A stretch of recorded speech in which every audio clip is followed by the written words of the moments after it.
Okey, seperti yang disangka, memang bearing conrod bearing conrod out. Punca sebab hydrolock. Hydrolock nampak bergoncang. Okey, redah banjir, masuk air, kompres air, conrod fail. Okey, nasib baik blok semua okey. Blok tak ada masalah. Tadi buka pun timing chain pun longgar. Walaupun dah pakai auto tensioner, tapi timing chain memang longgar gila. Sebab mungkin efek daripada hydrolock tu. Okey. Okey.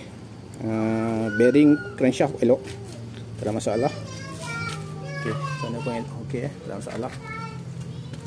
Yang makan conrod saja. Punca hydrolock hydrolock. Jangan redah banjir. Nampak? Punca redah banjir hydrolock. Minyak naik ke head semua okey, head semua basah. Minyak basah.